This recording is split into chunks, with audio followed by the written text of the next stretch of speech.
We're finally into the run home. It's time to pick up the big guns, and we're out of the major and minor buys. Just one a week going to be missing. We still got to be strategic about it. There's probably going to be some restings, especially from teams that are solid in their position on the ladder, like in the top 2 or the top 4. And it might be time for some pods, might be some a time to pick up some of those guys that not a lot of people own to try and get an advantage over some. I'm going to go through probably some of the best options that I like, especially for the price in each position, and we'll see whether they're worth bringing in over some others. So I guess a good place to start is hooker. Pretty much everybody at this point owns Aaron Clark, but there's a couple of other guys that are scoring pretty much equally as well at this stage. Connor Watson's been pretty solid all year, and I'd expect that he would continue to do well in that hooker sort of lock hybrid role. But I don't know if you really need him. Somebody who is very interesting at hooker is Blake Brayley. He has been doing incredible things the last month. He's been running over 100 meters for a couple of the last 4 games, I think. And he's just opening up that Sharks attack. It worked really well on the weekend, and he's just powering through. Is he worth bringing in now at 700K? I don't think so, unless for some reason you don't have Clark. So I think you might be able to take on Clark with a Blake Brayley at about 50K cheaper, considering that Clark is great and he's the go-to guy whenever an injury happens in game. He would just pick up a few extra minutes. But that's happened a lot lately. So I'm fine with Clark being the main hooker in your team. I have no doubts in my mind that he's going to be fantastic and probably average 55 plus. But it might not necessarily be 60 sort of a thing. So Blake Brayley might be there for you. Hooker's not particularly interesting as a result. Because everybody's got Clark, the only other one I'd even consider would be Grant, but only because of the price, really. He's not really hit the heights this year. He's slid back in the hooker rankings. It's all about the dual hookers at the moment, Donahue, Connor Watson, and Aaron Clark. Damien Cook, is he a hold? I'd say he can be. He's getting enough minutes to warrant being an okay option. Is he straight playing to 17? I think he's probably a good looper, like an 18th man at this stage of the year, so we'll see. But that'll do us for hooker. Donahue's doing pretty well, and if you have him, you're pretty happy until you're not. Now, I want to have a talk about mids because there's a lot of people at the moment rushing to buy Payne Haas in the next week or two, or Isaiah Yeo in the next week or two. And I don't know if that's necessarily the best strategy. You can see, obviously, there's a 15 points gap between those top two. 15 points. 73 for Payne Haas to 58 for Isaiah Yeo. If we look at price, there's 100 150K difference between the top options, or 200 even, depending on where they are. But I think that can be a little bit deceiving. Now, as we know, at the beginning of the year, there's rust. Teams go up the middle, there's less attack. The middles dominate. Payne Haas, Terrell May were going at like 1.1, 1.2 points per minute. It was insane. But if we look at it in the last probably 4 to 6 weeks, especially the Origin guys, but not even the Origin guys, like Kolomatangi and Terrell May, they have dropped off a little bit. In fact, let's just quickly have a look at that because it is quite interesting how much they have come back to the pack. I still think Terrell May and Payne Haas are great captaincy options, but I don't think Terrell May is the absolute set and forget because just it's that stage of the year. Everybody's a bit busted and it's not as crazy anymore. So Terrell May hasn't hit 80 in 6 weeks. That's a little bit surprising considering the beginning of the year there was 1, 2, 3, 4, 5, and 2 of them were tons. So I think it's actually not such a bad idea to slap the C on somebody else if there's a fantastic matchup happening. Like Herbie versus Cows this week may genuinely be a captaincy option. He's in good form. Outside backs dominate the end of the year. Could be a go. Anyway, yeah, we look at Terrell May and only a couple, he's only been higher than 1 ppm a couple of times, and he hasn't really dominated and pushed past that much at the this point of the year. He's been 1 ppm or close to it in a fair few of these games. One is a fair bit over. We finally saw a lower one in lower minutes, and I don't think that's necessarily going to absolutely continue, but I don't think we're going to see 73 and 64, 83 and 70, 104 and 80 minutes. I think it's time for him to average 70 flat instead of mid 70s, and that's fine. But there are options, meaning I don't know if you need to pick up Payne Haas. If you have Payne Haas, great. If you don't, well, he's not been doing as fantastic either. Since he hit that ton and the holders were rejoicing, well, the sellers have kind of probably won out. He's hit a 49 and not played since then, 55 minutes. I think that he's having a little bit more opportunity to rest with this buy now, so it might not happen, but yeah, we'll see. Yo was one that I was very interested in because he can hit 60s, he can hit low mid 60s even, but he's rested this week, so he's off the cards. Tarpanay, I think, will return to form with the return of Young to the team. I think the forward rotation changes up and Hosking stops playing 80 now, and that will help out Tarpanay in that situation. Kolomatangi, also good. I wish Carrigan wasn't on the bye this week because I would be seriously looking at him. He played 70 minutes backing up from Origin. When there's a semi-busted Payne Haas and no Corey Jensen, I think he's going to take on a lot of responsibility. I don't think Jensen's out for as long as I thought he was going to be. I think it's not 4 to 6 weeks anymore. I think it's a little bit closer.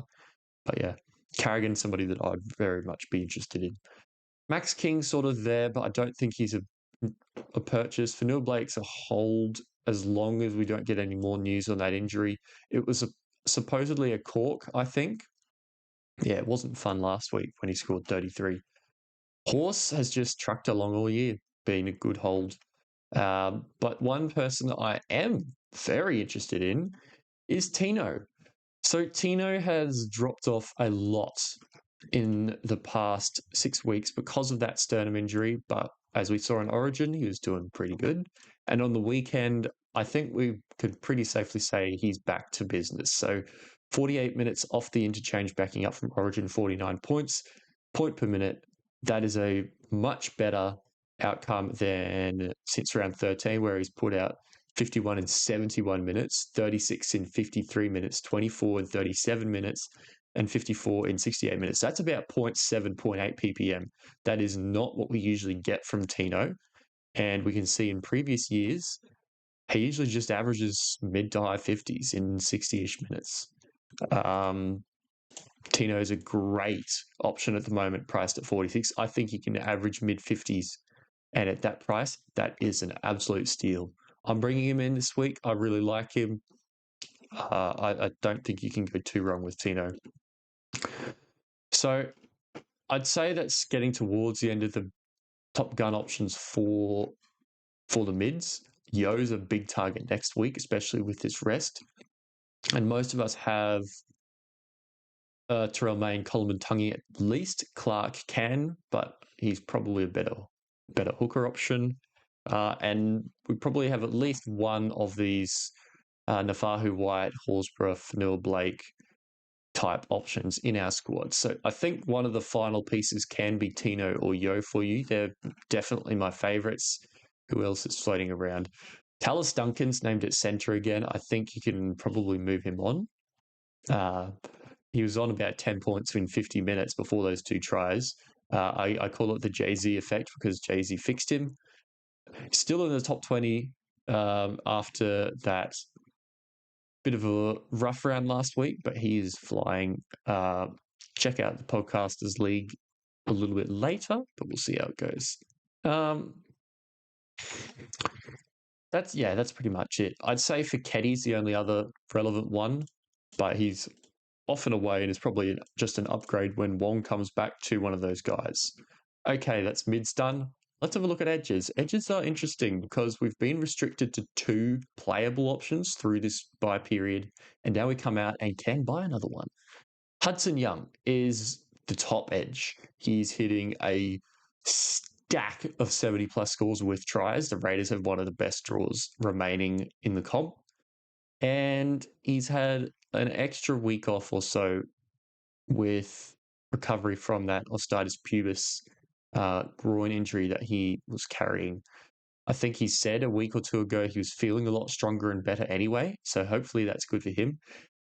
If you have a very high team value or you're pretty much set everywhere, I think you can bring in Hudson Young. It's just that price is pretty restrictive. He's the same price as Kolomatangi and 50 more K than Eli Katoa, who I think is probably the next best option to bring in at the moment, because Katoa with this run home with great attack, I think is probably going to be a top 2 edge scorer, maybe top 3.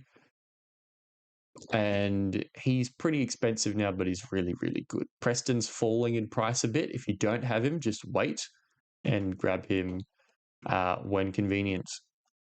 Bo Fermor's another one, but I think he's a better centre. He will just hit mid-50s for you. He's a great centre. He's a pretty good edge, but I think he's an even better centre. Kai Pearce-Paul is Kai Pearce-Pauling. Some weeks he's good, some weeks he's not, but trucking along a decent average. Jaden Sewer is sort of vaguely worth keeping an eye on because he's guaranteed 80. They're going to him as the main man at the edge with Couchman out and some of the other, and Dylan Egan out and all that. He's somebody that can go on good stretches. I remember a couple of years ago, picked him up for like about 7 or 8 50s in a row and did really well. I don't think he's going to do that much exciting stuff for your team, but there is opportunity for him to do well. Problem is, 8K more, you can get a better option, just an objectively better guy. Angus Crichton, 53, priced at 610. That's about what a mid-50s average. A mid-40s price point, 46 or so. And he scored 1 try all year. 1. Had a few line breaks, 1 try assist, and he's had nothing in the attack department for the last 6 weeks. There's been a couple of low scores in there dragging his price down, and he's just come out of Origin. So I think with Sam Walker back now, that's going to change the team dynamic.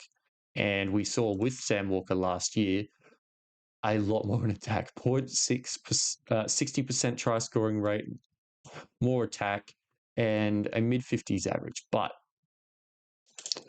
if we filtered that to second row, it was pretty much 60. So if you're buying somebody at 45 with potential to go up to 60, that is the best kind of buy. Gun and also cheap. Last year, he had a run where he scored about 8 tries in 6 weeks and barely went below 50 and had almost a couple of tons in there.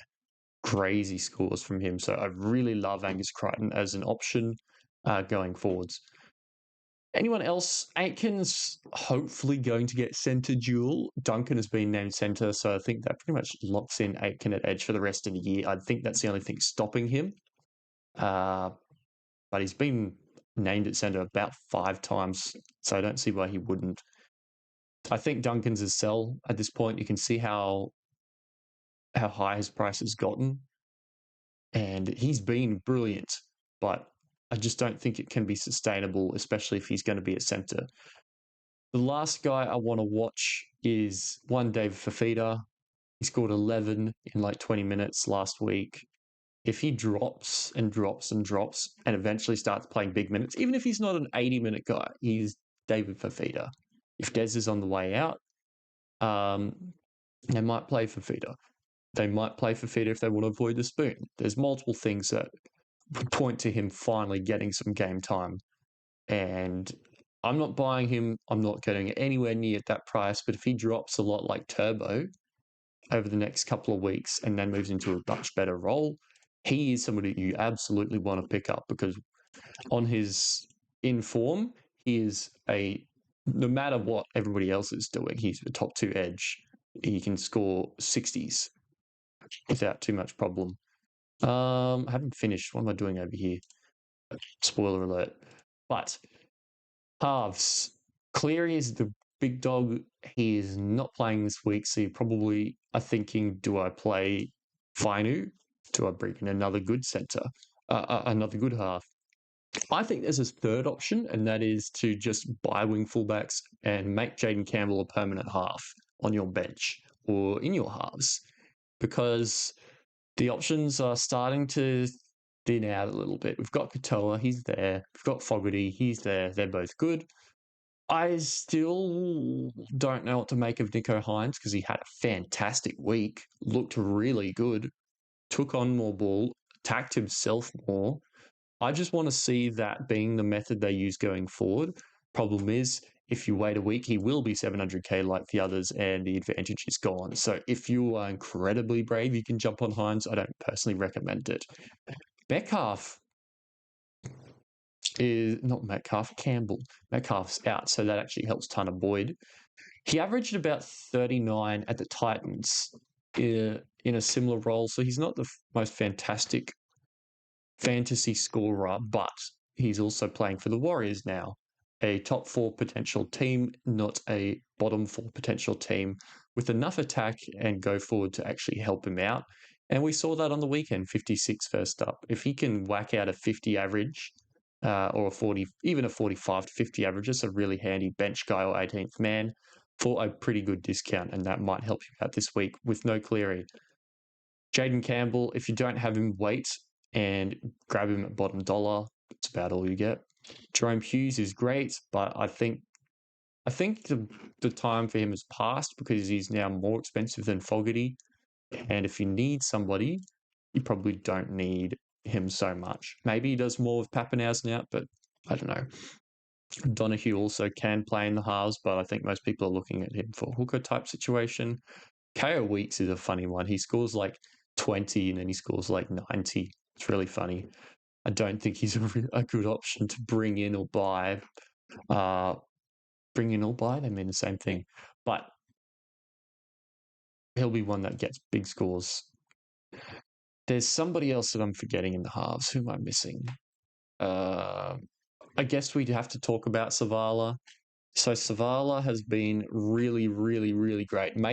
He's turned into the best cash cow of the year. Crazy times. The best cash cow. But now he's out with a wrist injury for a week or two. Sam Walker's back. I think it's time to move on and use him as an upgrade fodder. I think that's a good idea. Fainu as well. He's going to score good some games, and then he's going to have some shockers because he's not a goal kicker. He's not got that huge base. He's a very good player, but I don't think he's going to score fantastic every game. So wait and watch and see what the problem. Well, not what the problem, what the situation is with him, and then go with that. Now we get to my dilemma. There is one clear best centre now that Lucas is gone injured, and that person is Herbie Farnworth. Most people own him. If you don't, I think you just have to get him at this point because he's just better. He is just better. And unfortunately, that is I've made some unlucky and some not so good trades through this period that have hurt my rank. But the thing that hurt the most is holding this bloke who has made 300k and scored really well, but he's not Herbie. He's not Herbie, and that has hurt me a lot. I've probably lost 100 points on deciding to hold guys like Cleary and Haas and not buying a Herbie Farnworth. So my big learning out of buys this year with this 13 format, even in the minor buys, is that yeah, you can hold the guys, but they're not playing for you, and they can't score points when they're not playing for you. So I think it is worth getting those cut price guys, getting that flexibility like the Donahues, the Duncans of the world, and letting you get the Farnworths that will actually play most of the time. So I'm fixing that finally this week. The pain's ending. We'll see how that goes. But yeah, one guy who's popped up out of nowhere kind of is Adam Dewey. He scored well the last few weeks and then bang. I was watching him on the weekends. I don't often watch Tigers games, but I was watching with some mates and we were going, hang on, what's Dewey doing over there? What's he doing over here in the middle and on the right? And lo and behold, he is officially named lock, like he was playing last game for part of it. And that is very interesting. It looks a strategic move with while moving to prop, and there's not that many injuries. I think it could just be a tactical shift, and it could be there to stay. Will it guaranteed stay? No. If they keep losing a bunch, definitely not guaranteed. But at that price, it's what we know that Adam Dewey can do, and that duel is really nice. We remember that Adam Dewey can kick goals. He can do a lot of kicking. He can make a lot of tackles when he goes into the middle, and he scores really well at lock. So I don't think he'll be as much of a kick-based guy because he's not going to be in the halves or the centres anymore. But if you remember a few years back, Dewey and Jackson Hastings were sort of guys we were talking about. They should go to lock. They should go to lock because they scored 50s there. They scored consistent 50s there with a good amount of heavy base. And I think Dewey will benefit from this. I think Dewey will be a very good scorer. I don't know exactly how well he'll score. He won't score 85 every week, but I think at that price, he is a pretty good pickup and might fix a few holes in your team potentially. Beau Fermor, I think again, he is just going to score 50 after 50 for you. He's the Fogarty of the centres and edges. He will just do that and do that and do that. And then he'll have a big game every now and then, which is great. Nick Meaney, people who picked up Nick Meaney because Pappenhausen was out for a one-off score have really, really benefited, but I don't think that's too many people, and I think it's a little late for that now. Zach Lomax is going okay, but I don't know if you can buy a winger in fantasy that's more super coach play. And yeah, Karaz is Karazing, but it's not Karazing as well as I would like him to. So we'll see how that goes. Anyone else? Holmes is good and he's got goals and all that, but would I necessarily go out of my way to buy him over a Fermor? Probably not. Yeah, that'll do for centres though. There's a couple of good centres and people probably own 2 or 3 of them already. Wing fullback is pretty exciting though. You've got cheap Jaden Campbell. You've got Tedesco. Probably a lot of people have him. There's a couple of other options. Pappenhausen's a sell. Drinkwater's not doing super hot. Dylan Edwards is very cheap and Nathan Cleary's not playing. And if Nathan Cleary's not playing or he's hampered, he will possibly pick up goals. Might be Paul Alamotti. But the Panthers play Rabbitohs, Tigers, Titans, and Knights, which is an average ladder position of 15th over the next month. Somebody's going to benefit, and it could be Dylan Edwards if their attack is leaning more towards these other guys with Cleary a little bit hampered. Hopefully not, because I want some big Cleary scores. But Dylan Edwards, if he does pick up goal kicking, is a very strong option, I think. But the main guy, the guy who I think a lot of people should be bringing into their teams and targeting is one Latrell Mitchell. Latrell Mitchell is, despite not playing a ton and starting the year at 5/8 in centre, is still averaging basically the top of anybody. Latrell Mitchell is Latrell Mitchell. And we saw last year for a period before he got injured, I remember that he was absolutely killing me because 100 meters a week, 300 kick meters a week, lots of tackle breaks, lots of try assist line breaks, goals, tries. He fills the stat sheet in every single way that you want him to in fantasy. And he was averaging 60, including a not so hot middle start there. But when he picked up those kick meters, from then on, he averaged like 70, 80. And if we just filter by fullback this year, boom, it goes to 60. And that includes the sin bin game against the Storm. So since then, his lowest score's been 46, and he's picked up an 80, a 70, and 260s with only 2 tries. With only 2 tries. I think Latrell Mitchell is about to go huge. And yeah, he has by round 26, but I think you just bring him in. Okay, so those are my favourite bring-ins, my favourite options going forwards. For my team specifically, drum roll, I have ended up doing this. So I am bringing in Latrell Mitchell. I am finally bringing in Herbie, guys. You can stop roasting me now. I've got him. It has hurt me and it has hurt my rank a little bit, but he's in.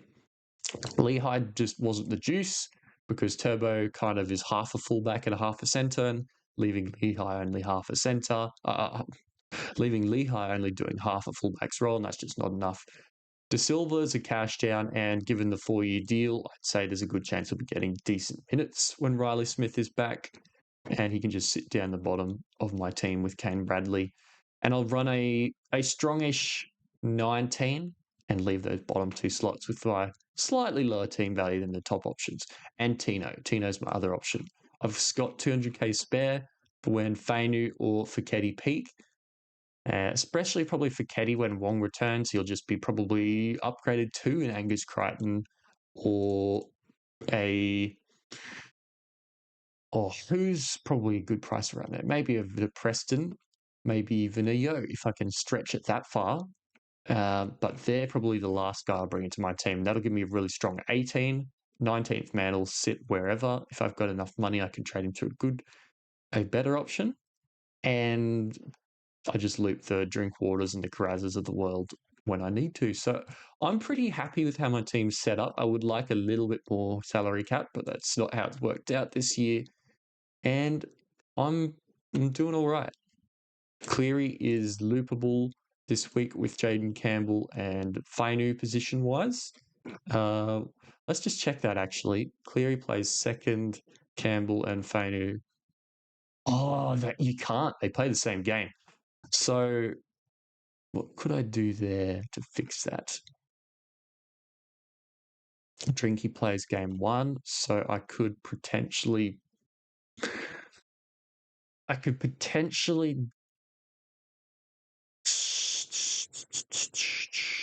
no, I can't do a lot because if I play Drinkwater to loop with on my bench and I like his score, I then have to play him over Campbell on my bench and Latu straight on my bench. Okay, so I have to make a decision on that. I'm probably just going to put Campbell in the halves and not play Fainu. And can I loop Carraz and Drinkwater? Probably. Do I have another wing fullback that's not playing? No. Okay, so I'm just going to have to straight play some guys this week with no Cleary and no Haas. I guess it probably doesn't matter anyway because I'm not going to play these two, and I will be playing one of these two. Maybe that's how I just set up. I loop those two and play like that. Okay, that's good for me. We will finish off fantasy on a quick podcast league update. Where is it? Battle podcast. I've slid a bit. I'm middle of the pack now. I've got guys like Mitch starting to push up above me. Bryce going well. Jamie's making a good charge. He's up to 6th. And is he top 1,000? Yes, he's top 1,000. Well done. So we've got some strong guys, cookies into the top 1,000. Everybody's starting to push up the ranks a bit now. There's not many people that are down in the dumps, and only a handful outside the top 10,000. And we'll go from there. But yeah, shout out to Jay-Z. He had a shocker last week and is still 17th. So cheer him on for the run home. Couple of guys looking to push towards that top 100 and a few more looking to push to at least towards that top 500. So get behind them for the run home because there could be some very good ranks moving around. Yeah, let's look at Supercoach. Supercoach. I like the fact that 1283 was an okay score last week. And I think it's funny that I only moved one rank again. Like my ranking history has been crazy the last month. It has been about the most par you can get. I've barely moved. It's been pretty funny actually. Sat around the same rank for the whole time. Didn't move that time. Moved one rank there, moved 6 ranks there, 15 ranks there. That was my one good week. And that's pretty much how I've gone with that. But this week I'm making 2 trades. I'm making Latrell and Hudson Young for Lucas and Pappenhausen. I see a lot of people going for Dylan Edwards, and the reason for that is, one, there's no Cleary, and he gets fantastic scores without Cleary, and Cleary's not a buy this week as a result. Sorry, not halfback, fullback. But the reason why, where is he? The reason why people are looking so heavily at him is because last year, when there was no Cleary, he went like stratospheric. You can tell where Cleary wasn't playing by the goals, and he hit ton after ton after ton after ton with 90s and 80s in there to follow it up. So, I mean, it's good signs given that they play basically the bottom teams on the ladder for the next month at his cheap price. If there's any problems with Cleary, he will go insane. But I don't know if that's going to happen. I think Cleary's going to be back. Is he going to be goal kicking? Don't know. Dylan Edwards, will he goal kick though? I don't know. It might be Paul Alamotti. So the only thing I'd have against Paul Alamotti being goal kicker is that he's not necessarily a starter in the team all the time, every single week. So Dylan Edwards might take over that role as just a more consistent guy who's there. But I mean, Cleary's going to be back too. Cleary's been playing. He's not been goal kicking because he's carrying in a sort of a niggle. But Dylan Edwards has the potential. And if you look at the most traded in guys this week, with Pappenhausen out and Cleary out, he's soared into the lead, absolutely soared into the lead for most purchased player this week. So, I've applied the filters for that, but yeah, by far the most purchased fullback. I'm very surprised that Trell is so low, but I mean, he does have a buy, Edwards doesn't, and that's the sort of situation. But yeah, Young is also the most brought in because, I mean, in fantasy, he's been scoring 70s and 70s and 70s, but when you score tries in Supercoach, you do well. He has scored a lot of tons this year and a lot of big 80 scores, 90 scores, and he is pretty much just the best guy. He is pretty much just the best averaging edge option. And if we think he is fit, he is the guy to go for with that easy draw home. For the average wise, if we go edge, there are other options like pretty much everybody at this point has jumped on Ali Katoa because he's been doing super good things in Supercoach. Tino has dropped a little bit in ownership, but he's bottomed out in price, and I think he is a very good purchase moving forward. He looks fit and he looks firing. Aaron Clark is great, doesn't have hooker duel here, but he's got second row forward and front row forward duel. Watson is a hooker, not a second rower option. But Angus, again, is very, very cheap. He needs those tries in order to do well, unlike in fantasy where it can still probably hit at 50, even if he doesn't score a try. But Supercoach probably is a little bit more reliant on it. But he's got a lot cheaper in the last few weeks because no tries and those couple of low ones before this origin period. But yeah, 276s without tries. if he starts hitting some tries with Sam Walker back, I think he can be a very, very, very good option and discount. So this is how I'm setting up for this week. I'm not sure whether to play Blaze Tulagi yet. I really want to, given that I bought him for this Penrith run, but I will have to bench somebody. Probably either Munster, which I don't want to do with Pap out because I think that gives him more ball, or maybe a Ruben Garrick against the Panthers. Is it Panthers or Storm? Storm. But he's also Ruben Garrick has been averaging very, very well lately. Yeah, that's insane. That's huge. Might be a good antipod if it works out, but don't love my chances. Maybe I even bench Drinkwater, but that seems pretty cooked. He has only averaged 60 though, playing without Jake Clifford, so maybe it's a viable option. He's averaging 90 with Clifford, which is huge and insane.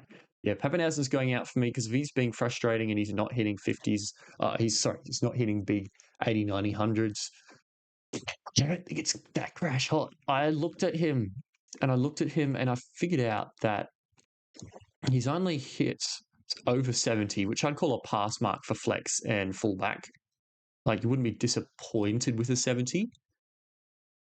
He's only hit that 6 times this year.